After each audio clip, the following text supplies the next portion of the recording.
परमेश्वर के नाम की महिमा हो।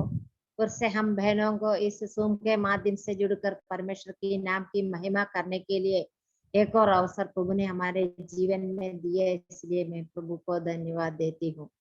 पिछले हफ्ते के हर एक दिन प्रभु ने हम सबको अलग अलग परिस्थिति में संभाल के रखा। आज सुबह के वक्त इस प्रकार प्रभु की उपस्थिति में बैठने के लिए और प्रभु की महिमा करने के लिए प्रभु ने हमारे जीवन में अवसर दिया, इसलिए हम प्रभु को धन्यवाद दे। आज मीटिंग में जुड़ी हुई सभी बहनों को मैं प्रभु यीशु मसीह के नाम में स्वागत करती हूँ। आज की हमारी मीटिंग का क्रम इस प्रकार होगी। आज की हमारी मीटिंग सिस्टर सरोज हेमंत प्रसाद प्रार्थना करके हमारी मीटिंग शुरू करेंगी। इसके बाद सिस्टर सुनीता रामनाथ दुर्वे सिहोर परमेश्वर के नाम की महिमा के लिए एक गाना प्रस्तुत करेंगी। भजन की सेवकाई के लिए सिस्टर सुनीता वासुदेव मोरेना प्रार्थना में अगुवाई करेंगी। आज वचन की सेवकाई सिस्टर सेरा स्टीफन के द्वारा की जाएगी। सिस्टर के लिए हमें प्रार्थना करना है। और वचन की सेवकाई के बाद सिस्टर शेरली उन्नीकृष्णन बालोद प्रार्थना में अगुवाई करेंगी। और आज भी बाइबल क्विज होगी। सिस्टर लिजी तोपिल आज की बाइबल क्विज ले लेंगे। पहला तीमुथियुस अध्याय 4 से बाइबल क्विज होगी। इसके बाद सिस्टर मानिशा प्रार्थना करके आज की हमारी मीटिंग समाप्त करेंगी। सभी बहन लोग बहुत ही प्रार्थना पूर्वक हम प्रभु की उपस्थिति में बैठे, प्रभु हमारे दिल से बातें करने के लिए हम प्रार्थना पूर्वक प्रभु की उपस्थिति में बैठे। प्रभु हमारी सहायता करे। अभी सिस्टर सरोज हेमंत प्रसाद प्रार्थना करके मीटिंग शुरू करेंगी।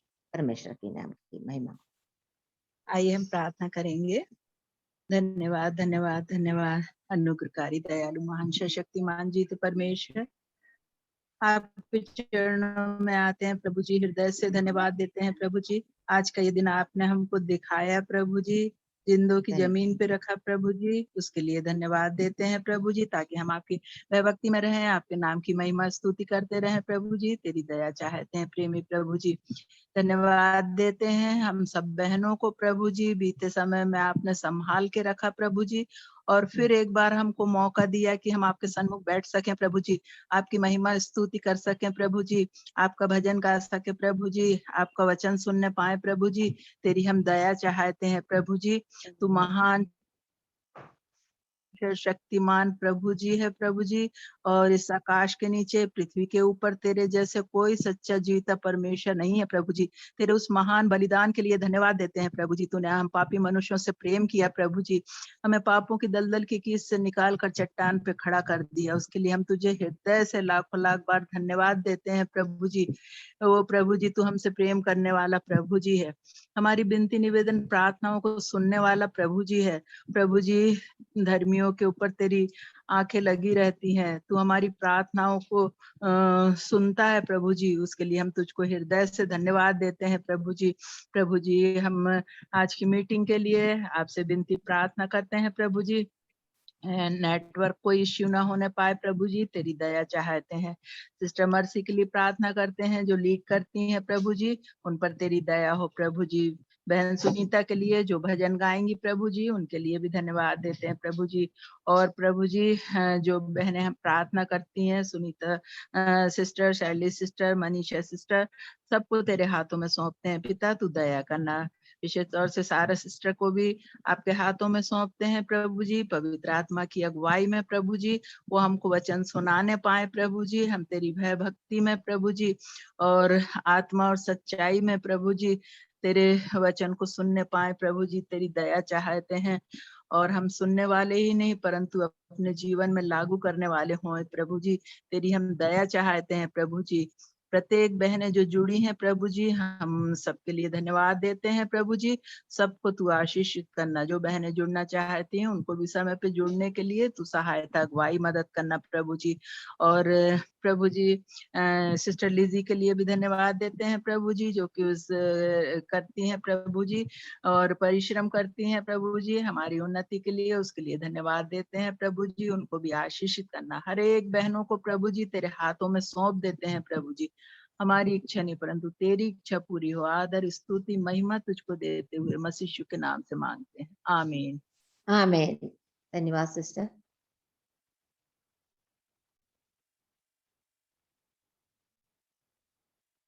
सिस्टर सुनीता एक गाना आ- प्रस्तुत करेंगी। आइए प्रभु की महिमा के लिए एक गीत गाएंगे। गीत की बोल है, यीशु तेरी दया से मैं जीवन जीता हूँ, यीशु तेरी कृपा से मैं आगे बढ़ता हूँ। इस गीत को गा करके हम उस महान परमेश्वर की महिमा करेंगे।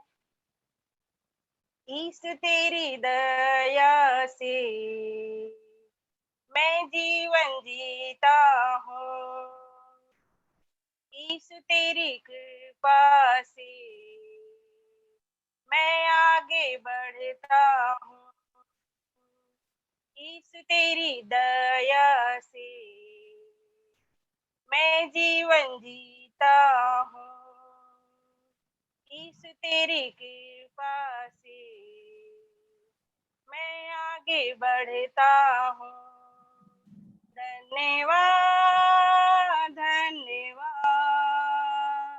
यीशु तेरा धन्यवाद, धन्यवाद धन्यवाद यीशु तेरा धन्यवाद।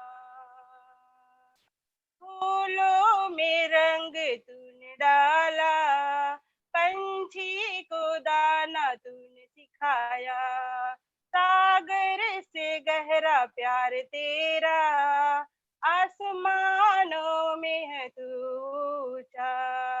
फूलों में रंग तूने डाला, पंछी को दाना तूने सिखाया, सागर से गहरा प्यार तेरा, आसमानों से है तू ऊंचा। धन्यवाद धन्यवाद यीशु तेरा धन्यवाद, धन्यवाद धन्यवाद यीशु तेरा धन्यवाद। भोजन से तृप्त करता, तन को मेरे कपड़ों से ढकता, मेरे सारे दुख दर्द को नृत्य में बदल देता। भोजन से तृप्त करता, तन को मेरे कपड़ों से ढकता, मेरे सारे दुख दर्द को नृत्य में बदल देता। धन्यवाद धन्यवाद यीशु तेरा धन्यवाद, धन्यवाद धन्यवाद यीशु तेरा धन्यवाद। तू है यहोवा शालोम, शांति देने वाला, तू है यहोवा नीसी, जय हरदम देने वाला, तू है यहोवा शालोम, शांति देने वाला, तू है यहोवा नीसी, जय हरदम देने वाला। धन्यवाद धन्यवाद यीशु तेरा धन्यवाद, धन्यवाद धन्यवाद यीशु तेरा धन्यवाद। यीशु तेरी दया से मैं जीवन जीता हूँ, यीशु तेरी कृपा से मैं आगे बढ़ता हूँ। धन्यवाद धन्यवाद यीशु तेरा धन्यवाद, धन्यवाद धन्यवाद यीशु तेरा धन्यवाद। Thank you. बहुत बहुत धन्यवाद सिस्टर। प्रभु की दया से हर एक दिन हम जीते हैं। उस दया के बारे में याद करने के लिए प्रभु ने एक और अवसर हमारे जीवन में दिया। हम प्रभु को धन्यवाद करते रहेंगे। प्रभु हमारी सहायता करे। अभी सिस्टर सुनीता वासुदेव प्रार्थना में अगुवाई करेंगी। सिस्टर सारा स्टीफन के लिए वचन की सेवकाई के लिए प्रार्थना में याद रखें। आइए हम प्रार्थना करेंगे। हमारे स्वर्गीय दयालु पिता परमेश्वर, हम आपको धन्यवाद देते हैं प्रभु, इस सुंदर समय के लिए प्रभु आपने हमारे जीवन में दिया प्रभु। एक बार फिर से प्रभु हम लोग के जीवन में प्रभु आपका वचन सीखने और सुनने के लिए प्रभु आपने हमें एक अवसर दिया प्रभु, हम धन्यवाद देते हैं प्रभु। इस जूम के माध्यम से प्रभु हम अनेक जगहों में अपनी बहन लोग बैठ करके प्रभु इस जूम के माध्यम से हम एक साथ में बैठ के प्रभु आपका वचन सुनने के लिए प्रभु आपने हमें एक अवसर दिया प्रभु, हम धन्यवाद देते हैं प्रभु। जिन बहनों ने नहीं जुड़ पाए प्रभु, वो लोग भी प्रभु समय पर जुड़ने के लिए प्रभु सहायता मदद करना प्रभु। जो लोग भी आज जिन परिस्थितियों में है प्रभु, आने वाले समय में प्रभु जूम के माध्यम से सुनने के लिए प्रभु और जुड़ने के लिए प्रभु सहायता मदद करना प्रभु। तो ये शैली के लिए प्रार्थना, के लिए प्रार्थना करते हैं प्रभु। आपका वचन के प्रभु सफाई करेंगे प्रभु। प्रिया बहन को प्रभु आपका वचन की अगुवाई में होकर के प्रभु, पवित्र आत्मा की अगुवाई में होकर के प्रभु आपका वचन प्रभु हमारे बीच में लेके आने के लिए प्रभु सहायता मदद करना प्रभु। प्रभु हम आपका वचन सुनने वाले नहीं प्रभु, हम प्रभु अपने जीवन में प्रभु उसके वचन के आधार पे हम चलने वाले और सीखने वाले प्रभु, हम दूसरों को सिखाने वाले प्रभु, आप दूसरों को हम सुनाने के लिए प्रभु, हमारे जीवन में हम प्रयोग करने के लिए प्रभु हमें सहायता मदद करना प्रभु। आगे चल के प्रभु हमारे प्रिय बहन लोग भी प्रेयर करेंगे प्रभु, आप उन्हें भी प्रभु अपने वचन में अगुवाई में होकर प्रेयर करने प्रभु सहायता मदद करना प्रभु। और हम विद्या की प्रार्थना करते हैं प्रिया आंटी के प्रभु, आप हर हफ्ते प्रभु आपका वचन का फिर प्रभु हमारे बीच में लेके आते हैं प्रभु, आपने इस्तेमाल कर रहे प्रभु बहुत अच्छी रीति से प्रभु। और प्रभु प्रिया आंटी के प्रभु आगे भी इस्तेमाल करे प्रभु, सहायता मदद करना प्रभु। तो जो लोग भी नहीं जुड़ पाए प्रभु, आप उन्हें भी जुड़ने के लिए प्रभु सहायता मदद प्रभु। हम मधुर सुंदर गाना सुन रहे थे प्रभु, धन्यवाद प्रभु। प्रभु प्रिय बहन को प्रभु अच्छा अपने गाने के लिए प्रभु टैलेंट दिया प्रभु, हम धन्यवाद देते प्रभु। और भी आपको महिमा के लिए गाने के लिए इस्तेमाल करने में प्रभु आप सहायता मदद करना प्रभु। और प्रभु आपका वचन प्रभु हम लोग अच्छी रीति सुनने के प्रभु, किसी प्रकार की नेटवर्क की कोई इश्यू नहीं होने के लिए प्रभु सहायता मदद करना प्रभु। हम सभी लोगों को प्रभु आपका वचन अच्छे से सुनने के लिए प्रभु आप सहायता मदद करना प्रभु। मर्सी आंटी के लिए प्रार्थना करते हैं प्रभु, आप उनको इस माध्यम चलाने के लिए प्रभु ने अगुवाई किया प्रभु, हम धन्यवाद देते हैं प्रभु। और प्रभु अभी तक प्रभु इस माध्यम को प्रभु अच्छी रीति चलने के लिए प्रभु अपनी सहायता मदद कर रहा है प्रभु, हम धन्यवाद देते हैं प्रभु। और आगे भी प्रभु इस तरह के अब ये चलने के लिए प्रभु अनेक लोग प्रभु इसमें जुड़ने के लिए प्रभु आशीष सुनने के लिए प्रभु हमारे जीवन में प्रयोग करके हम दूसरे को सिखाने के लिए प्रभु हमें सहायता मदद करना प्रभु। शुरू से लेकर प्रभु अंत तक प्रभु आपका महिमा होती रहे प्रभु। प्रभु आपका पवित्र आत्मा को करके प्रभु हम सब लोग बैठ के प्रभु आपको वचन सुनने के लिए सीखने के लिए प्रभु सहायता मदद करना प्रभु। अंतिम प्रेयर भी करेंगे जैन प्रभु, हम सभी आपको हाथ में करते प्रभु जोड़े हुए सभी बहनों को प्रभु आशीष करना प्रभु। प्रार्थना आपको धन्यवाद देते मसीह के नाम से मांगते हैं, आमीन। धन्यवाद सिस्टर। वचन की सेवकाई के लिए सिस्टर सारा स्टीफन को मैं स्वागत करती हूँ। सबको जय मसीह की। जय मसीह की सिस्टर। मेरी आवाज आ रही है? आ रही है सिस्टर। सबको जय मसीह की। प्रभु का धन्यवाद देती हूँ कि प्रभु ने मुझ पर अनुग्रह किया कि आज मैं एमपी सिस्टर्स की जो फेलोशिप है उसमें मैं आपके साथ में ज्वाइन कर सकूं, इसलिए प्रभु का धन्यवाद करती हूँ। और विशेष धन्यवाद मैं मसी आंटी का भी करती हूँ कि उन्होंने मुझे इस योग्य समझा कि आप लोग के बीच में आके प्रभु के वचन से कुछ शेयर कर सकूं। इसलिए मैं प्रभु से विनती करती हूँ कि प्रभु मुझे सहायता करे, पवित्र आत्मा की अगुवाई दे आज का वचन को शेयर करने के लिए। आज का जो हमारा आपने टॉपिक देखा होगा वो है हमें परमेश्वर का भय और आज्ञा क्यों मानना चाहिए। इसके लिए हम एक भाग पढ़ेंगे, कोई मेरे लिए पढ़ दे। सबोपदेशक की किताब उसका 12 अध्याय उसका 13 और 14 पद। सबोपदेशक 12, 13 और 14। Ecclesiastes chapter 12 verse 13 and 14। सब कुछ सुन गया, अंत की बात यह है कि परमेश्वर का भय मान और उसकी आज्ञाओं का पालन कर, क्योंकि मनुष्य का संपूर्ण कर्तव्य यही है। क्योंकि परमेश्वर सब कामों और सब गुप्त बातों का चाहे वे भली हो या बुरी न्याय करेगा। यहाँ पे ये पुस्तक जो है ये हम सब जानते हैं, ये जो बहुत ही ज्ञानी राजा सुलेमान जो था उसके द्वारा लिखी गई ये पुस्तक है। और हम सुलेमान राजा के बारे में हम पहला राजा की पुस्तक और दूसरे इतिहास की पुस्तक में हम उस राजा के बारे में पढ़ते हैं। और इवन हमारे स्कूल में जब हम पढ़ते थे तो हमको जब इंग्लिश में पढ़ाया जाता था ग्रामर में, तो एक प्रोवर्ब था कि एज वाइज एज सोलोमन, मतलब वो दुनिया में एक सबसे जो बुद्धिमान वो व्यक्ति था। और हम बाइबल में पढ़ते हैं राजाओं की पुस्तक में कि हर चीज, धन दौलत और जो बुद्धि है, ज्ञान है, हर चीज में उसके बराबर ना तो कोई हुआ और ना कभी होगा। मतलब वो इतना महान राजा था। और वो राजा अपनी पुस्तक में उसने ये सबोपदेशक की पुस्तक लिखी है।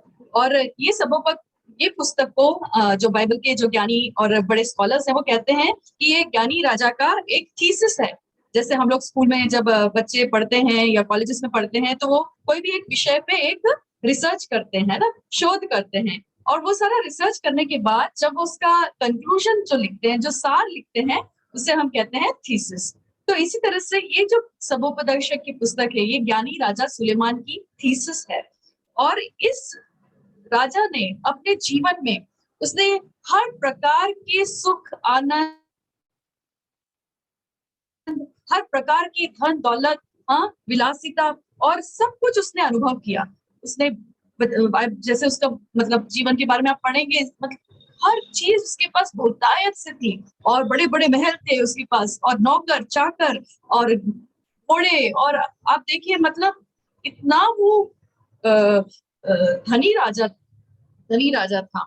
लेकिन जब आप सबोपदेशक की पुस्तक पढ़ेंगे तब आप देखेंगे उसमें वो कहता है कि ये सब चीज ये सब व्यर्थ है। ये सब वो कहता है ये सब कुछ व्यर्थ और वायु को पकड़ना है। एक वचन आप मेरे साथ पढ़ें, पहला अध्याय उसका पहला और दूसरा पद, कोई पढ़ दे। सबोपदेशक पहला अध्याय पहला और दूसरा पद। यरूशलेम के राजा दाऊद के पुत्र और उपदेशक के वचन। उपदेशक का यह वचन है, व्यर्थ ही व्यर्थ, व्यर्थ ही व्यर्थ, सब कुछ व्यर्थ है। व्यर्थ ही, वो कहता है व्यर्थ ही व्यर्थ, सब कुछ व्यर्थ है। मतलब सब कुछ पाने के बाद भी वो अपने जीवन में कहता है कि सब कुछ व्यर्थ है। लेकिन इस पुस्तक के आखिरी पदों में जब सब कुछ देखने के बाद, सब कुछ के बारे में बताने के बाद, वो कहता है कि सिर्फ एक ही चीज है जो हमारे जीवन में, जो मनुष्य के जीवन में एक मीनिंग देती है, एक अर्थ देती है, जो मनुष्य के जीवन को सार्थकता देती है, और वो है परमेश्वर का भय मानना और उसकी आज्ञाओं का पालन करना। यदि हमारे जीवन में सब कुछ है, सारी धन दौलत, सुख, चैन, ऐश आराम, अच्छी सेहत है, लेकिन अगर हमारे जीवन में परमेश्वर का भय नहीं है और परमेश्वर की अगर हम आज्ञाओं को नहीं मानते हैं, तो हमारा जीवन एक बिल्कुल व्यर्थ जीवन है, एक वायु को पकड़ने जैसा जीवन है, एक अर्थहीन जीवन है। मैंने बहुत पहले जब छोटे थे तो मैंने एक एडवर्टाइजमेंट देखा था। तो उस एडवर्टाइजमेंट में एक बुजुर्ग है, वो बिल्कुल अपनी मतलब मरने के पर है, मौत की शैया पे जैसे हम कहते हैं ना, वो बिल्कुल मरने पर है, और उनके आसपास उनके परिवार के सब लोग खड़े हुए हैं, और उन्होंने सबको कुछ कुछ अपनी जो जायदाद और धन दौलत में से थोड़ा थोड़ा कुछ दे दिया। लेकिन एक जो उनका पोता था, वो उससे जो कुछ मिला, उसको एक चेक मिला पैसों का, उससे वो खुश नहीं था। तो उसने क्या किया, एक पेन अपने दादाजी के हाथ में पकड़ाया, वो बिल्कुल मरने जैसे, उनके हाथ उठाने की भी हालत नहीं है, और वो कहता है दादाजी 1 0 और डाल दो उसमें। दादाजी लगभग 1 लाख का चेक था, लेकिन वो बोलता है 1 0 और लिखो। फिर बोलता है नहीं 1 0 और लिखो। ऐसे वो 2-3 जीरोस में आगे बढ़ा देता है। मतलब चेक लगभग 1 करोड़ या 10 करोड़ का हो गया होगा। इतने में क्या होता है, ऊपर से एक बूंद पानी टप करके गिर जाती है उस चेक के ऊपर, और सीधे जो 1 लिखा था, 1 लिखा था, उसको उसके ऊपर गिरती है और वो मिट जाता है। आप समझ गए होंगे मैं काय का एड बता रही हूँ। ये एक वाटरप्रूफ सीमेंट का एडवर्टीजमेंट था। लेकिन क्या हुआ, उस चेक में से, उस पानी की बूंद से वो एक जो नंबर 1 था वो मिट गया, और अब वो चेक किसी लायक है, सिर्फ 0 0 0 0। तो बहनों, शायद मनुष्य का जीवन भी ऐसा ही है। यदि हमारे जीवन में प्रभु नहीं है प्रभु का भय नहीं है, हम प्रभु की आज्ञा नहीं मानते हैं, प्रभु को पहला स्थान नहीं देते हैं, तो हमारा जीवन एक बिल्कुल शून्य के समान है, व्यर्थ है, वायु को पकड़ना है। लेकिन सुलेमान कहता है सिर्फ प्रभु का भय मानना और प्रभु की आज्ञाओं का पालन करना ही हमारे जीवन को सार्थक बनाता है, हमारे जीवन में एक अर्थ देता है। तो आज हम सुलेमान की पुस्तक में से ही कुछ चीजों को देखेंगे, कुछ बातों को देखेंगे जिससे हम ये जान पाए कि हमें परमेश्वर का भय क्यों मानना है, हमें परमेश्वर की आज्ञाओं का क्यों पालन करना है। सबसे पहले हम पढ़ेंगे, आप कोई भी जल्दी से पढ़ दीजिए, सबोपदेशक 5 उसका 2 पद, Ecclesiastes 5 verse 2।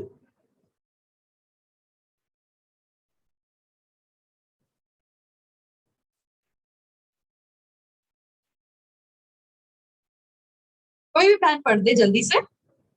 सबोपदेशक 5वां अध्याय उसका बातें दूसरा करने पद। में उतावली न करना और न अपने मन से कोई बात उतावली में परमेश्वर के सामने निकालना, क्योंकि परमेश्वर स्वर्ग में है और तू पृथ्वी पर है, इसलिए तेरे वचन थोड़े ही हो। यहाँ पे हम हमारा पहला कारण देखते हैं कि हमें परमेश्वर का भय और आज्ञा क्यों माननी चाहिए। सबसे पहला कारण है परमेश्वर का भय और आज्ञा इसलिए मानना चाहिए क्योंकि परमेश्वर स्वर्ग में है। इस पद में लिखा है परमेश्वर स्वर्ग में है। ये महान परमेश्वर, हम जिस परमेश्वर की संतान है, हम जिस परमेश्वर की उपासना करते हैं, वो स्वर्ग में विराजमान है। वो अन्य जातियों जैसे लोग जो हैं, जो उनके सामने मूर्तियां रहती हैं, या वो सोचते हैं कि उनके जो भी देव हैं, जो पूजा जिनकी वो करते हैं, वो हमारे सामने है। लेकिन हम विश्वासियों के साथ ऐसा नहीं है। हमारा परमेश्वर कहाँ है? स्वर्ग में है। और भजन 115 उसके 3 पद में भी यही लिखा है कि हमारा परमेश्वर तो स्वर्ग में है, उसने जो चाहा उसने वो किया। हमारे ऐसे महान परमेश्वर हैं जो सर्वाधिकारी परमेश्वर है, वो जो चाहते हैं वो करते हैं। ऐसे महान परमेश्वर की हमको भय मानना है और उन्होंने जो आज्ञाएं हमें दी है वो आज्ञाएं हमें पूरी करनी है। इसी तरह से यशायाह उसके 66 अध्याय में भी यही लिखा है। प्रभु कहते हैं आकाश मेरा सिंहासन और पृथ्वी मेरे पांव की चौकी है। मतलब हमारा परमेश्वर कितना महान है। भजन संहिता में लिखा है वो स्वर्ग और पृथ्वी, आकाश और पृथ्वी को देखने के लिए झुकते हैं। तो ये बात जो है प्रभु के बारे में, ये जो महान सत्य है, ये कितना हमारे हृदय को एक पवित्र, एक आदर में भय के साथ भर देना चाहिए कि हम एक नाशमान या एक पृथ्वी पे रहने वाले परमेश्वर के साथ की उपासना नहीं करते। हम जीवित परमेश्वर जो स्वर्ग में विराजमान है। आप कभी आसमान की ओर देखते हैं? मैं कई बार देखती हूँ, कई बार रात को या दिन में भी मैं देखती हूँ और मैं इतनी आश्चर्य से भर जाती हूँ कि हमारा परमेश्वर कितना महान है। हम ऐसे परमेश्वर का भय माने। कई बार ऐसा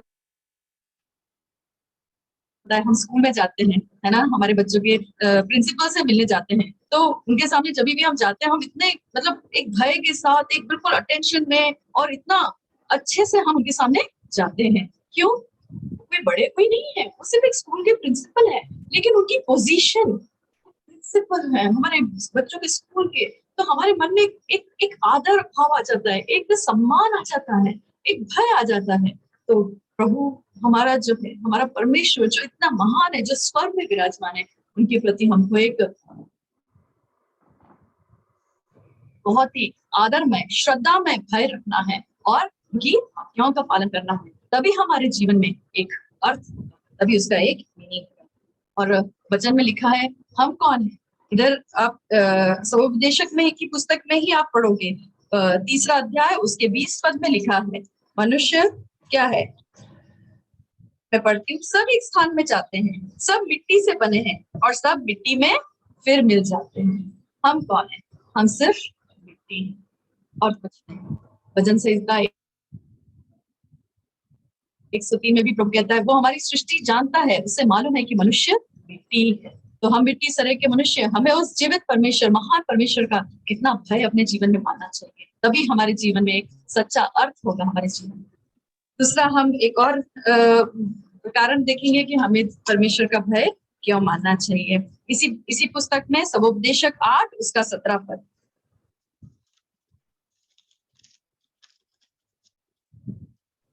कोई भी पढ़ दे। अत्यंत दुष्ट भी न बन और न मूर्ख हो, तू क्यों अपने समय से पहले मरे। तो नहीं, 8 और उसका 17, सबोपदेशक 8:17।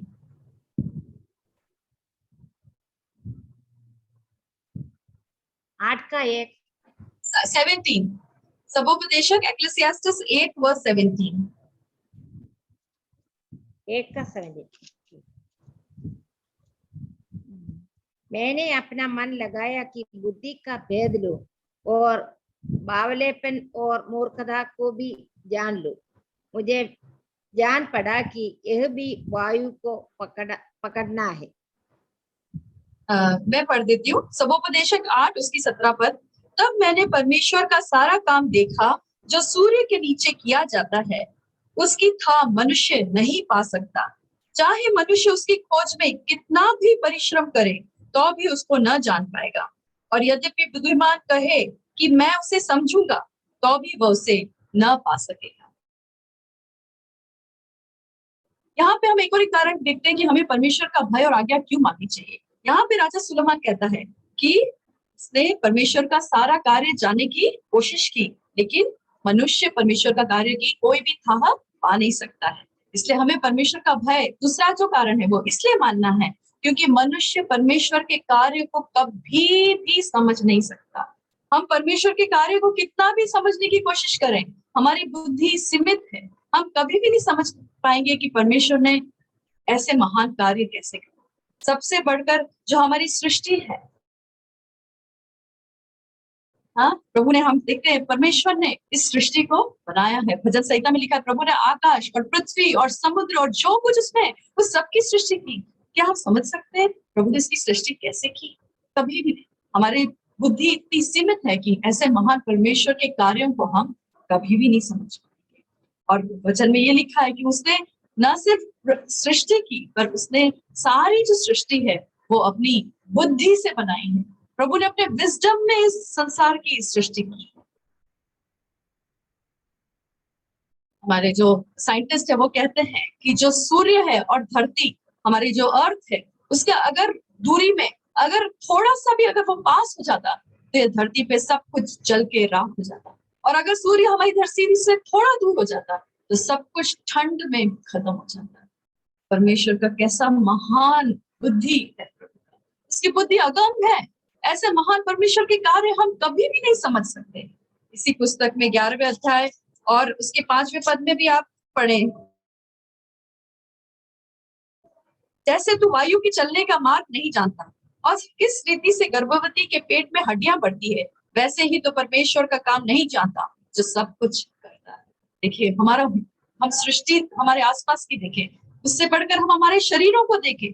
द ह्यूमन बॉडी कैसे बना, हम सब माए, अधिकांश माए है ना, हम बच्चों को जन्म देते हैं, है ना, हमारे बच्चे हैं, लेकिन कभी सोचा कैसे ये सब होता है?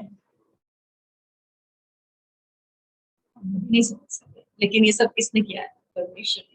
इसलिए इस महान परमेश्वर का हमें भय मानना है, उसकी आज्ञा माननी है, उसका पवित्र एक प्रभु के प्रति एक सम्मान, एक पवित्र भय, एक श्रद्धा हमारे हृदय में होनी चाहिए कि हम प्रभु के आज्ञाओं को माने, उसका भय माने।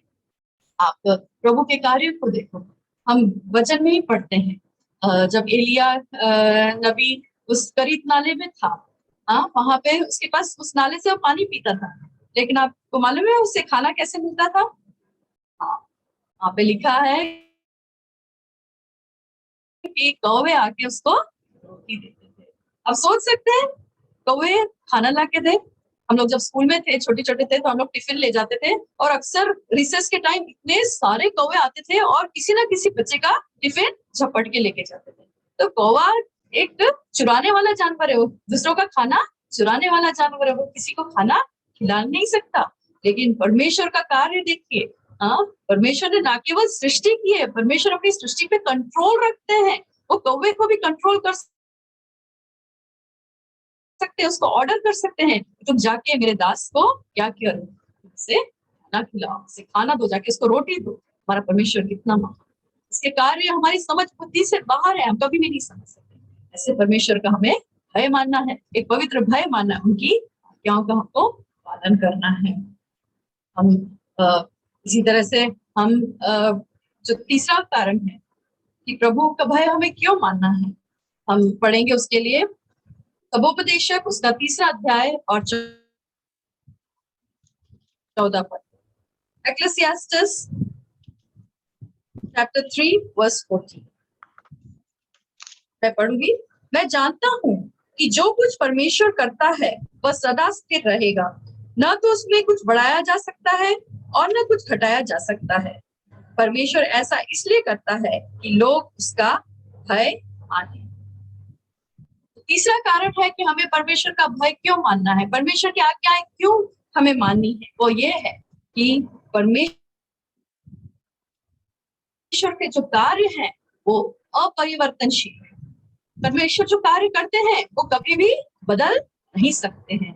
हम परमेश्वर के गुण के बारे में यहाँ पढ़ते हैं कि परमेश्वर का एक गुण है, वो कभी ना बदलने वाला परमेश्वर। यहाँ पे ये सुलेमान, ज्ञानी राजा सुलेमान भी ये कह सकता है कि जो परमेश्वर ने बनाया है वो सदा स्थिर रहेगा, वो कभी भी नहीं बदलेगा। इसलिए हमारा कभी ना बदलने वाला परमेश्वर है, उसके कार्य कभी नहीं बदलते, इसलिए हमें प्रभु का भय मानना है। हम पढ़ते हैं प्रभु हर दिन हमारे ऊपर इतनी दया करते हैं, इतनी करुणा करते हैं। विलाप गीत उसके 3 अध्याय 22 पद में ऐसा लिखा है कि उसकी करुणा, उसकी महाकरुणा हम पर हुई है, इसलिए हम नाश नहीं हुए।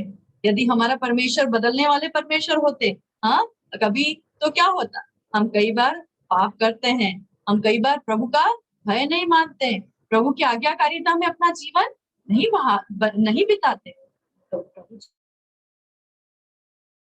चाहे तो वो अपनी करुणा से बदल जाएंगे, है ना, हम पर करुणा नहीं करेंगे, और अगर प्रभु करुणा ना करे तो हम सबकी नाश हो जाते हैं। लेकिन वो कभी ना बदलने वाले परमेश्वर हैं, उनकी करुणा हम पर बनी रहती है। इसी तरह से मलाकी उसके 3 अध्याय उसके 6 पद में लिखा है, क्योंकि मैं यहोवा बदलता नहीं, इसलिए हे याकूब की संतान तुम नष्ट नहीं हुए। हम ऐसे महान परमेश्वर की हम उनका भय माने, एक पवित्र भय।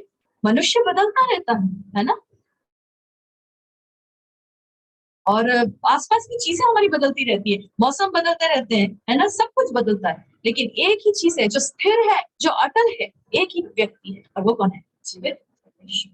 इससे परमेश्वर के प्रति हमारे मन में कितना एक आदर, एक सम्मान, एक श्रद्धामय भय होना चाहिए, और हम उनकी आज्ञाओं का कितना हमें पालन करना चाहिए। यदि हम आज्ञा पालन ना करें तो क्या होगा? प्रभु फिर भी अगर प्रभु बदल जाए तो हम नाश। प्रभु का वचन कहता है प्रभु की प्रतिज्ञाएं कभी बदलती नहीं है, प्रभु का वचन हमेशा स्थिर है। मत्ती की किताब में हम पढ़ते हैं आकाश और पृथ्वी टल जाएंगे, लेकिन प्रभु कहता है मेरा वचन ही ना टलेगा। इसलिए ऐसे महान प्रभु की का भय माने, का पवित्र भय माने, प्रभु की हम आज्ञाओं का पालन करें। अगला जो हमारा कारण है कि हम प्रभु का भय क्यों माने, हम देखेंगे इसी सबोपदेशक की पुस्तक में उसका 8वां अध्याय 8 वचन। Ecclesiastes chapter 8 verse 8। कोई पढ़ दे। सबोपदेशक 8 उसका 8। ऐसा कोई मनुष्य नहीं जिसका वश प्राण पर ओ कोई बहन पढ़िए।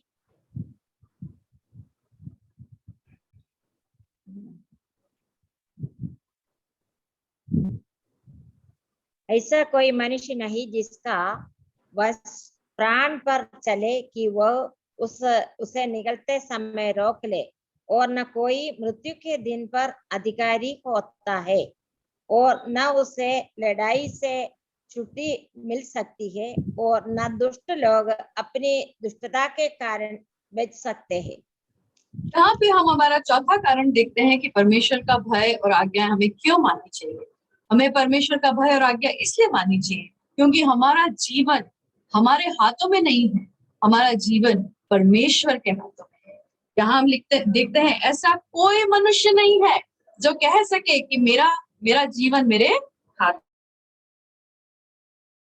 में है, कि मैं अपने प्राण को निकलने से रोक सकूं। चाहे कितना भी अमीर हो, चाहे कितना भी अच्छा खाना खाता हो, चाहे बीमार पड़ने पे कितना अच्छा भी वो ट्रीटमेंट ले ले, बड़े से बड़े डॉक्टर को दिखा दे, बड़े से बड़े हॉस्पिटल में चले जाए, लेकिन कोई भी मनुष्य अपने प्राणों को निकलने से बचा नहीं सकता। ये बहनों, ये हमारे लिए एक बहुत बड़े, हमारे मन को एकदम एक आश्चर्य से भरने के लिए, एक भय से भरने के लिए एक बहुत बड़ा कारण है।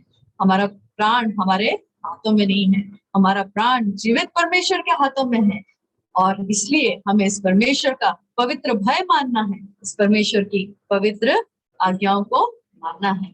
आपको मालूम है वचन में नए नियम में एक व्यक्ति के बारे में हम पढ़ते हैं जो ये समझता था कि उसका प्राण उसके ही हाथों में है। आप जानते हो कौन है? हम पढ़ते हैं लूका की किताब में, उसके 12वें अध्याय में हम पढ़ते हैं एक धनी मूर्ख के बारे में, है ना। प्रभु ने उसके बारे में एक दृष्टांत कहा। एक धनी मूर्ख था और वो, उसके पास बहुत सारी उपज हुई। उसने कहा मैं अपनी पुरानी बुखारियों को तोड़ के नए भंडार बनाऊंगा, नई बुखारियां बनाऊंगा, सब कुछ उसमें मैं स्टोर कर दूंगा, संभाल के रखूंगा, और फिर अपने प्राण से कहूंगा क्या, हे मेरे प्राण, तेरे पास बहुत वर्षों के लिए बहुत संपत्ति है, चैन कर, खा पी, सुख से रहे। लेकिन प्रभु उसके लिए क्या कहते हैं? परमेश्वर ने से कहा, हे मूर्ख, इसी रात तेरा प्राण तुझसे ले लिया जाएगा, तब जो कुछ तूने इकट्ठा किया है वो किसका होगा? आज हमारे लिए एक बहुत बड़ा एक चैलेंज है। आज हम अपने जीवन में क्या कर रहे हैं? हम परमेश्वर की संतान हैं, प्रभु यीशु मसीह के खून से खरीदे हुए परमेश्वर की संतान हैं। आज क्या हम दुनिया की बातों में लगे हुए हैं? दुनिया का धन संपत्ति, नौकरी, हाँ, उसमें लगे हुए हैं। कई लोग कहते हैं हमारे पास टाइम नहीं है प्रभु के लिए, ड्यूटी है, ड्यूटी के पीछे प्रभु का वचन नहीं पढ़ते, प्रभु के आराधनाओं से दूर रहते हैं। हम कई बार प्रभु बाइबल स्टडी से दूर रहते हैं। लेकिन प्रभु कहता है जो मूर्ख है, जो ये सोचता है कि उसके प्राणों को उसका अधिकार है, वो कौन है? मूर्ख। उन्हें देखिए, हम ऐसे मूर्ख ना बने, लेकिन हम परमेश्वर का भय माने, क्योंकि हमारा जीवन परमेश्वर के हाथों में है। परमेश्वर की आज्ञा पालन करें, क्योंकि वो हमारे जीवन को देने वाला और वही हमारे जीवन को देने वाला है। इस दुनिया में केवल एक ही व्यक्ति है जो ये कह सकता है कि मेरा प्राण मेरे हाथों में है, और वो कौन है? हमारा जीवित प्रभु यीशु मसीह। जैसे योना की पुस्तक उसके 10वें अध्याय उसके 17-18 में लिखा है, प्रभु कहता है मुझे मेरे अपने प्राणों को देने का और उसे वापस लेने का अधिकार मेरे पास है, और ये अधिकार मुझे पिता की ओर से मिला है। इसलिए हम परमेश्वर का भय माने, हम परमेश्वर की आज्ञाओं का पालन करें, क्योंकि हमारा जीवन जो है वो हमारा जीवन हमारे हाथ में है, हमारा जीवन परमेश्वर का। ये जो सत्य, जो जीवन देने वाला परमेश्वर, इस सत्य को इस सत्य हमारे जीवन में हमें परमेश्वर का भय मानने के लिए हमारे साथ। और हम आखिर एक कारण देखेंगे क्यों हमें परमेश्वर का भय मानना है।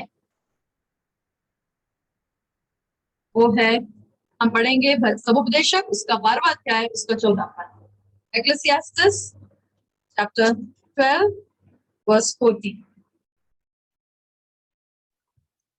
क्योंकि परमेश्वर सब कामों और सब गुप्त बातों का, चाहे वे भली हो या बुरी, न्याय करेगा। यहाँ हम पढ़ते हैं, इस जो हमारा अगला कारण है वो ये है कि परमेश्वर का भय और आज्ञा इसलिए माननी चाहिए क्योंकि परमेश्वर हमारा न्याय करेंगे। ये न्याय करने वाले परमेश्वर हैं, इसलिए हमें उनका अत्यंत पवित्र भय और आज्ञा माननी चाहिए। और ये जो परमेश्वर है, ये परमेश्वर ने जो न्याय जो करते हैं, ये 3 स्टेज में किया है, 3 लेवल पे प्रभु ने हमारा न्याय करते हैं। पहला न्याय अतीत में प्रभु कर चुके हैं, जैसे हम पढ़ते हैं कि प्रभु यीशु ने कलवरी के क्रूस पर हमारे पापों का जो न्याय होना था, जो पापों का दंड हमें मिलना था, अनंत मृत्यु जो हमें मिलनी थी, वो प्रभु ने स्वयं हमें न देकर प्रभु यीशु ने स्वर्ग पर क्रूस पर उठा ली है। हम देखते हैं परमेश्वर ने हमारे जो पापों का बोझ है, हमारे अधर्मों का बोझ है, अपने प्रिय पुत्र पर डाल दिया। हमारा न्याय अपने प्रिय पुत्र हमारे उद्धारकर्ता प्रभु यीशु मसीह के ऊपर क्रूस पर परमेश्वर ने किया। कौन है प्रभु यीशु मसीह? यशायाह उसके 9वें अध्याय में हम पढ़ते हैं, वो अद्भुत है, युक्ति करने हारा, पराक्रमी परमेश्वर, अनंत काल का पिता, शांति का राजकुमार। वो हमारा ऐसा महान प्रभु जिसने हमारे पापों की, जिसने परमेश्वर का न्याय अपने ऊपर ले लिया। क्यों ना हम उस प्रभु के लिए पवित्र भय रखें, क्यों ना हम उस परमेश्वर के लिए हम उसकी आज्ञाओं का पालन करें। इसका हम देखते हैं वर्तमान में जब हम अपना मसीह जीवन जीते हैं, कई बार हम पापों में फंस जाते हैं, कई बार हम गलतियां करते हैं, पाप कर देते हैं, तभी भी प्रभु हमारा न्याय करते हैं। और वो न्याय कैसा है? प्रभु हमारी ताड़ना करते हैं। हम वचन में पढ़ते हैं प्रभु हमारी ताड़ना करते हैं। और वचन कहता है एक अंतिम न्याय और होना है, एक अंतिम विश्वासियों का न्याय होना है। वो क्या है? प्रभु हम सबका लेखा जोखा। रोमियो की हम पढ़ते हैं 2 कुरिन्थियों उसकी 5 उसकी 10 में, एक दिन हम सबको अपना हाल न्याय सिंहासन के सामने रखना पड़ेगा। हमारे जीवन का अकाउंट हमको प्रभु को देना पड़ेगा और तब प्रभु देखेंगे हमारे कार्य कैसे हैं। 1 कुरिन्थियों 3 अध्याय 12-13 में लिखा है, हमारे काम सोना चांदी बहुमूल्य पत्थर है या घास फूस, प्रभु हमारा न्याय करने वाले परमेश्वर है। हर एक गुप्त बात, यहाँ पे लिखा है हर गुप्त बात का, चाहे भली हो या बुरी, प्रभु न्याय करने वाले। ऐसे महान न्याय करने वाले परमेश्वर के प्रति हमें एक पवित्र भय हम रखें हमारे हृदय में, प्रभु के वचन का हम पालन करें। वचन ये कहता है, यहीं पे लिखा है समुपदेशक की पुस्तक में, वो पक्षपाती न्यायी नहीं है। 12 इसी के आप देखें 8 अध्याय उसका समुपदेशक 8 अध्याय उसका 12-13 पद में लिखा है, चाहे पापी 100 बार पाप करे और अपने दिन भी बढ़ाए, तो अभी मुझे निश्चय है कि जो परमेश्वर से डरते हैं और उसको अपने सन्मुख जानकर भय से चलते हैं, उनका भला ही होगा। परंतु दुष्ट का भला नहीं होने का और न उसकी जीवन रूपी छाया लंबी होने पाएगी, क्योंकि वो परमेश्वर का भय नहीं मानता। यहाँ हम देखते हैं परमेश्वर एक बिना पक्षपात करने वाले न्यायी है। जो दुष्टता करेगा उसका नाश होगा, लेकिन जो भलाई करेगा, जो प्रभु के भय मानेगा, प्रभु की आज्ञाओं को पालन करेगा, उसका क्या होगा? उसका भला ही। ऐसे महान परमेश्वर हम भय माने, उसकी हम आज्ञा का पालन करें। वचन में लिखा है, जिसे ज्यादा दिया गया है उससे ज्यादा मांगा जाएगा। हम इतना वचन सुन रहे हैं, हर हफ्ते में 3-4 बार हम प्रभु का वचन सुन रहे हैं, हमें बहुत दिया गया है। प्रभु ने अपना वचन समय समय पर अपने दासों के द्वारा हमें बहुत सारा वचन और आज्ञाएं दी है। क्या हम उनका पालन करते हैं? हम अपने हृदय को जांचें। ये परमेश्वर का भय इसलिए मानना है क्योंकि परमेश्वर हमारा न्याय करने वाले हैं और परमेश्वर हमारे हर एक विचारों को, हमारे हर एक कामों को, हमारे हर एक उद्देश्य, जो भी हम कार्य किस मन से करते हैं, वो सब कुछ जानते हैं। परमेश्वर उसका न्याय करने वाले हैं। महान परमेश्वर का हम भय माने। और आप परमेश्वर का अगर हम भय नहीं मानेंगे तो क्या हो? यदि हम परमेश्वर की आज्ञाओं को नहीं मानेंगे तो हमारा क्या होगा? इसका सबसे बड़ा उदाहरण खुद राजा सुलेमान के जीवन में हम देखते हैं। आप मेरे साथ निकाले 1 राजा उसका 11 अध्याय उसका 4 और 6 पद। 1 Kings chapter 11 verse 4 and 6।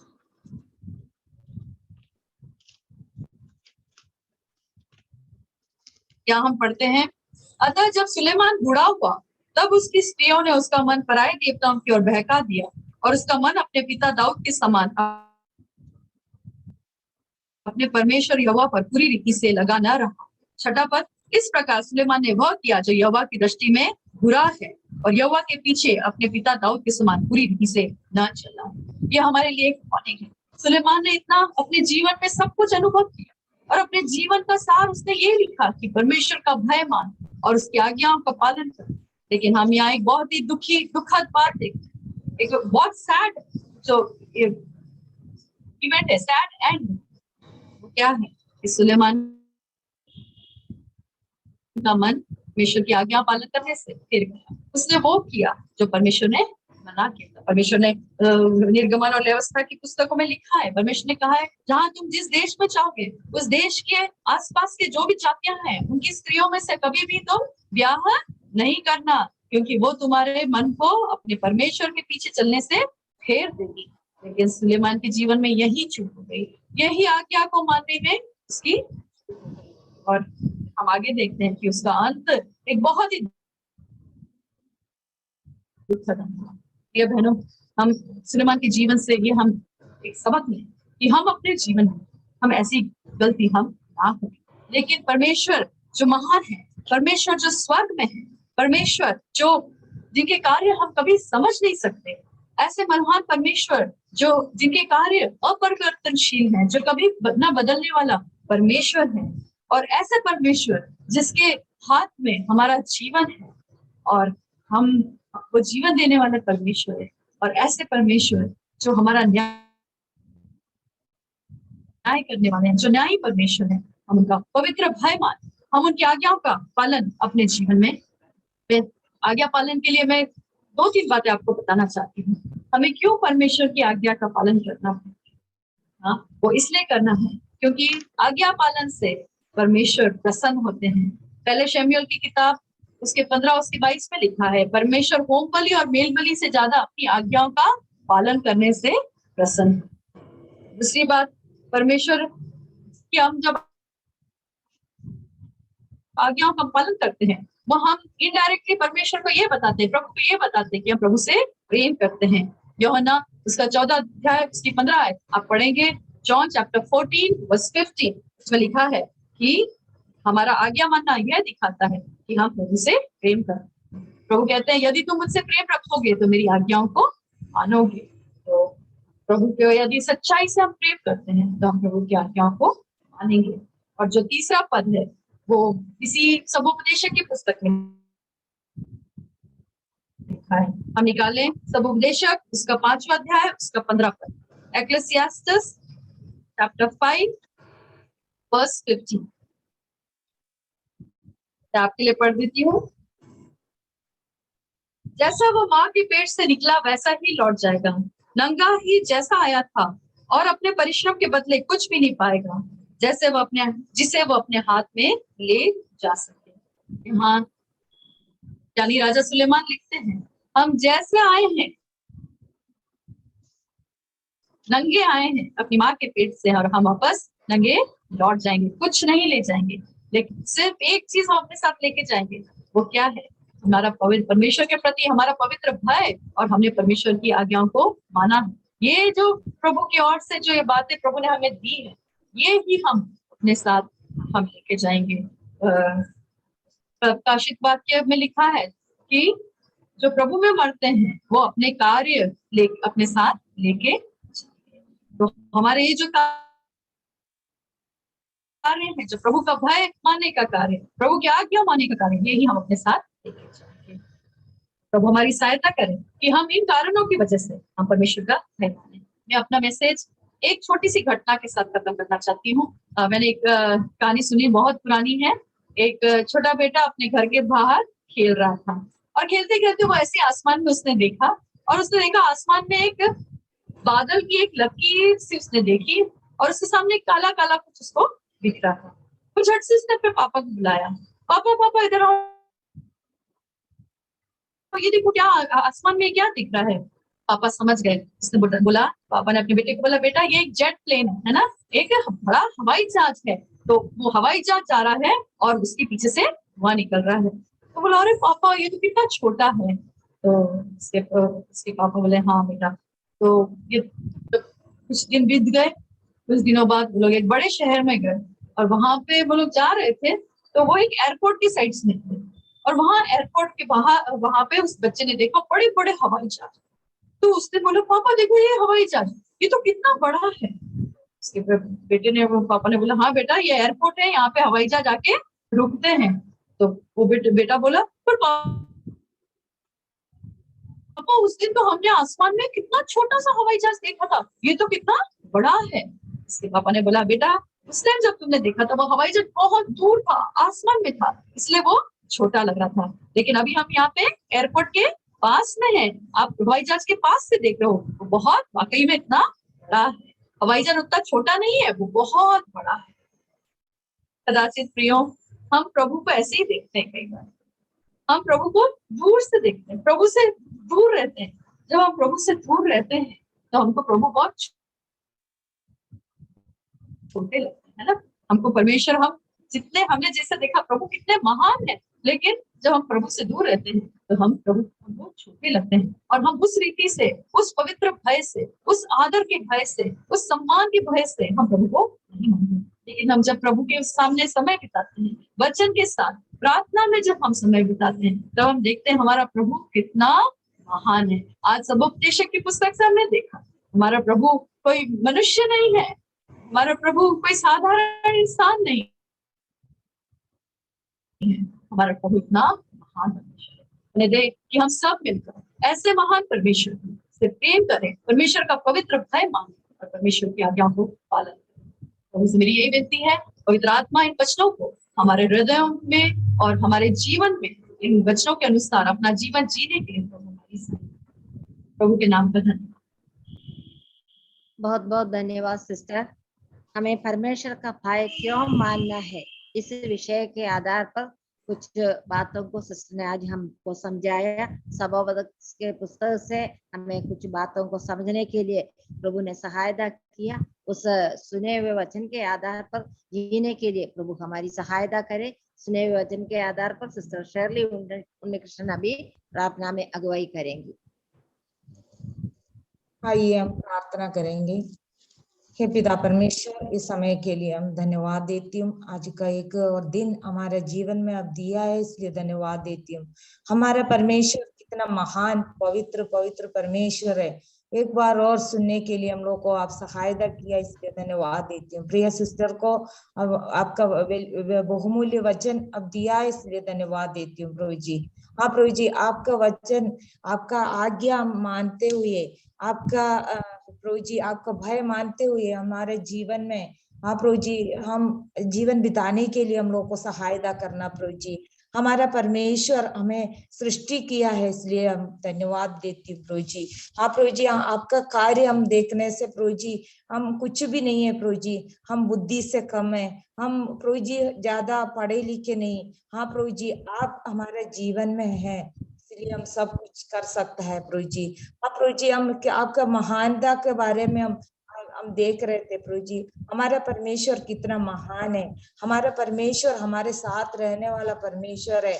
हाँ प्रभु जी, हमारा हाथ पकड़ के चलाने वाला परमेश्वर है, हमारे जीवन के ऊपर आपका अधिकार है प्रभु जी। ये सब चीज हम लोग को सुनने के लिए आप सहायता किया है, इसलिए धन्यवाद देती हूँ। ये परमेश्वर को भय मानते हुए, हाँ प्रभु जी, प्रभु का आज्ञा मानते हुए प्रभु जी, हमारा ये नाशमान धरती में जीवन बिताने के लिए हम लोग को सहायता करना प्रभु जी, हम प्रार्थना करते हैं प्रभु जी। हाँ प्रभु जी, हम बहने प्रभु जी, हम हमारे जिम्मेदारियों को हम करने के लिए हम लोग को सहायता करना प्रभु जी। आप विश्वास योग्य परमेश्वर है। हाँ प्रभु जी, एक बार और धन्यवाद देती हूँ। प्रिय बहन को आप इतना अच्छा वचन आप दिया, इसलिए धन्यवाद देती हूँ प्रभु जी। प्रभु जी आगे के और हम जा रहे हैं, तो सिस्टर लीजी सिस्टर को भी आपका हाथ में देते हैं प्रभु जी। आप सहायता करना, अनुग्रह करना प्रभु जी, हम प्रार्थना करते हैं। हमारा प्रार्थना आप सुना है, इसलिए धन्यवाद देती हूँ। सब कुछ हमारा उद्धार करता प्रभु यीशु मसीह के मीठे और मधुर नाम से मानते हैं, आमीन। अभी हम बाइबल किसकी ओर जाएंगे, सिस्टर लीजी। जय मसीह की सबको। मेरी आवाज आ रही है? आ रही है सिस्टर। आज कुछ टेक्निकल इश्यू के कारण मैं लिख नहीं पाई, लेकिन सीधे सीधे मैं पूछ,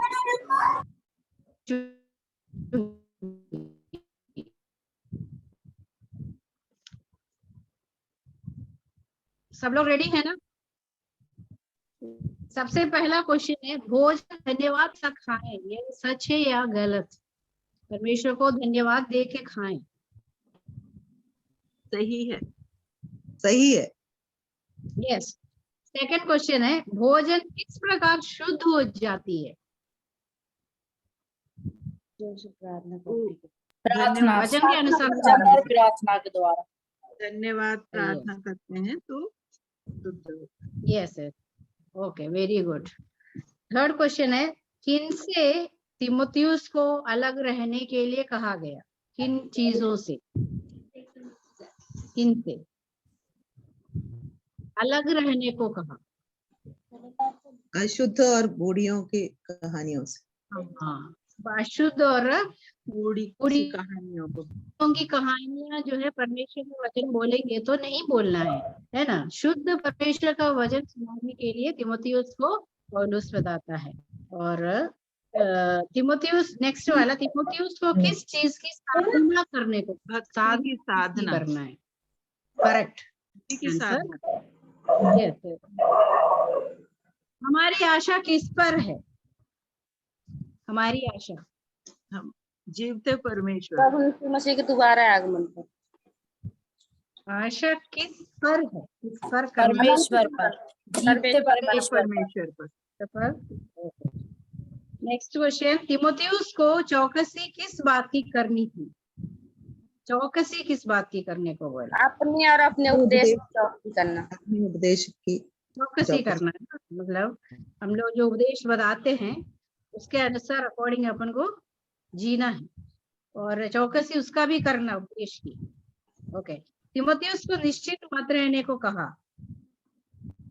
निश्चित मत रहो, किस बात की निश्चित?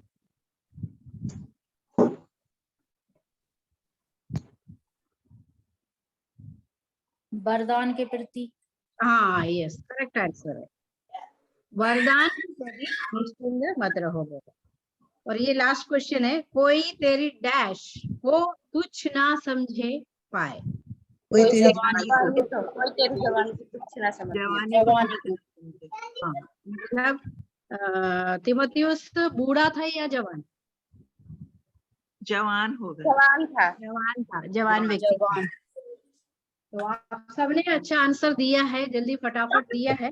आप सबको धन्यवाद। लास्ट में कंठस्थ पद पहला तिमोथियुस 4:16 जल्दी बता दीजिए, उसके बाद में सिस्टर बता देगी।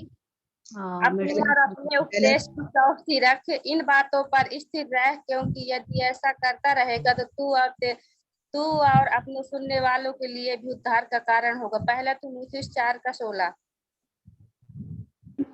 अपनी और अपने उपदेश की चौकसी रख, इन बातों पर स्थिर रह, क्योंकि यदि ऐसा करता रहेगा तो तू अपने और अपने सुनने वालों के लिए भी उद्धार का कारण होगा। पहला तिमोथियुस 4:16। पहला तिमोथियुस 4:16। अपने और अपने उपदेश की चौकसी कर, इन बातों पर स्थिर रह, और यदि ऐसा करता रहेगा तो तू अपने और अपने सुनने वालों के लिए भी उद्धार का कारण होगा। पहला तिमोथियुस 4:16, अपनी और अपने उपदेश की चौकसी रख, इन बातों पर स्थिर रह, क्योंकि यदि ऐसा करता रहेगा तो तू अपने और अपने सुनने वालों के लिए भी उद्धार का कारण होगा।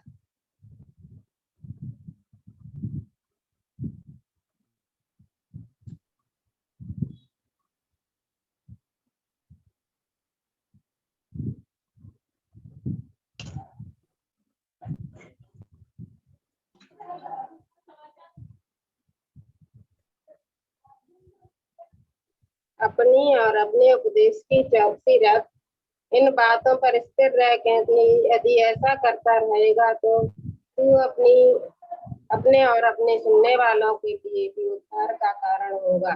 पहला तिमोथियुस 4:16।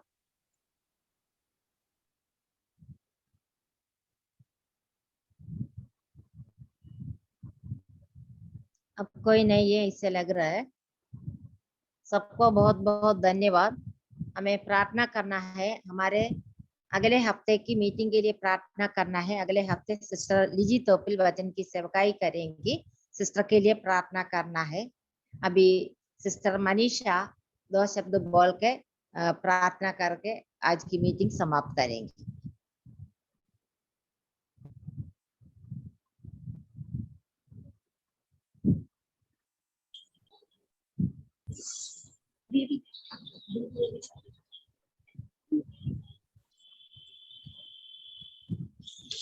सभी बहनों को जय मसीह के।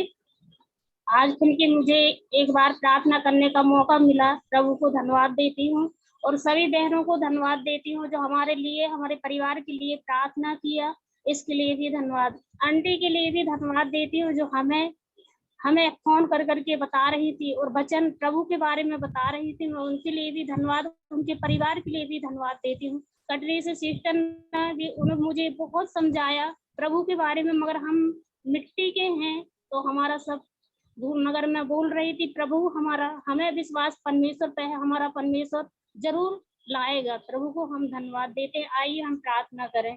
धन्यवाद देते हैं मेरे प्यारे प्रभु जी, आज की मीटिंग को लिए प्यारे प्रभु जी, सुबह से और अभी तक आपने संभाल के रखा प्यारे प्रभु जी। सभी बहनों को धन्यवाद देती हूँ मेरे प्यारे प्रभु जी, जो जूम मीटिंग के द्वारा जुड़ने के लिए भी आपने सहायता किया मेरे प्यारे प्रभु जी, इसके लिए भी आपको धन्यवाद देते हैं। कि प्यारे प्रभु जी, आपका वचन कहता है मैं कभी छोड़ूंगा न मैं कभी त्यागूंगा, मैं तेरे साथ रहूंगा मेरे प्यारे प्रभु जी, इसके लिए धन्यवाद देते हैं। राजा जी, ये मीटिंग में आशीषों और भरपूरी दीजिए प्यारे प्रभु जी, वचन आपका बढ़ता जाए प्यारे प्रभु जी और आपके नाम की महिमा होती रहे प्यारे प्रभु जी। जब आपने पिता कष्टों में थे, तकलीफों में थे प्यारे प्रभु जी, लोगों ने कितना आपको सताया था प्यारे प्रभु जी, मगर आपने कुछ नहीं बोला था प्यारे प्रभु जी, इसलिए धन्यवाद देती हूँ। हमारे लिए पिताजी इतनी बड़ी ताड़ना सहे थे प्यारे प्रभु जी, इसलिए भी धन्यवाद देते हैं। क्रूस में प्यारे प्रभु जी, आपने क्रूस में प्यारे प्रभु जी जब कीलों से ठोका गया प्यारे प्रभु जी, तो प्यारे प्रभु जी शत्रु ने ठुकवाया प्यारे प्रभु जी, और पिता आपने कहा प्यारे प्रभु जी कि इन्हें क्षमा कर कि जे नहीं जानते प्यारे प्रभु जी। हाँ मेरे पिता, हमें प्यारे प्रभु जी शत्रु को क्षमा करना सिखाया है मेरे प्यारे प्रभु जी, इसके लिए धन्यवाद देती हूँ मेरे प्यारे प्रभु जी। आपने इतने अद्भुत काम करने वाले परमेश्वर है प्यारे प्रभु जी, आप बदलने वाले परमेश्वर नहीं है मेरे प्यारे प्रभु जी, एक सच्चा परमेश्वर है प्यारे प्रभु जी, एक सच्चा न्याय करने वाला राजा है मेरे प्यारे प्रभु जी, इसके लिए धन्यवाद देती हूँ मेरे प्यारे प्रभु जी। हर लोगों के जीवन में काम करने वाले परमेश्वर हैं प्यारे प्रभु जी। जो बच्चे स्कूल जा रहे प्यारे प्रभु जी, स्कूल चालू होने वाला है पिता, उन्हें भी भरपूरी आशीष देना प्यारे प्रभु जी की सभी बच्चे अच्छे से पढ़ सके मेरे प्यारे प्रभु जी, सहायता करिए राजा। हे पिताजी, जो सेवा कर रहे हैं प्यारे प्रभु जी, सेवा में आशीष दीजिए प्यारे प्रभु जी, और भी लोगों को सुसमाचार आप में फैलाने के लिए सामर्थ्य देना मेरे प्यारे प्रभु जी, इसके लिए धन्यवाद देती हूँ। पिता जो बीमार है उन्हें प्रिय चंगाई दीजिए राजा, पिताजी की ओर ठीक हो सके प्यारे प्रभु जी। हे पिताजी, देशों में प्यारे प्रभु जी रक्षा करिए प्यारे प्रभु जी। जो चुनाव आ रहा है मेरी प्यारे प्रभु जी, चुनाव में भी अपनी सामर्थ दीजिए पिताजी, एक अच्छा चुनाव, एक अच्छा व्यक्ति को खड़ा करने वाले परमेश्वर आप हैं मेरी प्यारे प्रभु जी।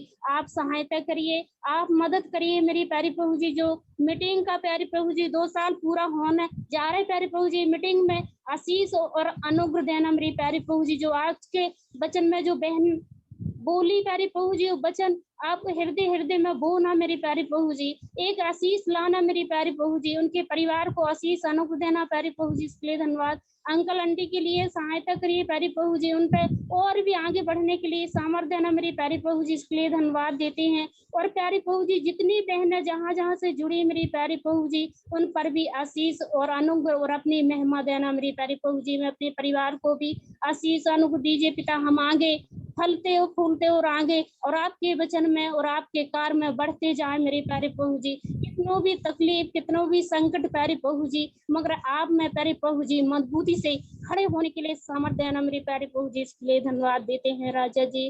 सभी बातें के लिए धन्यवाद, सभी उपकारों के लिए धन्यवाद देते हुए छोटी सी प्रार्थना प्रिय शीघ्र आने वाले यीशु मसीह के नाम से मांगती हूँ, आमीन। आमीन। आमीन। सबको बहुत बहुत धन्यवाद।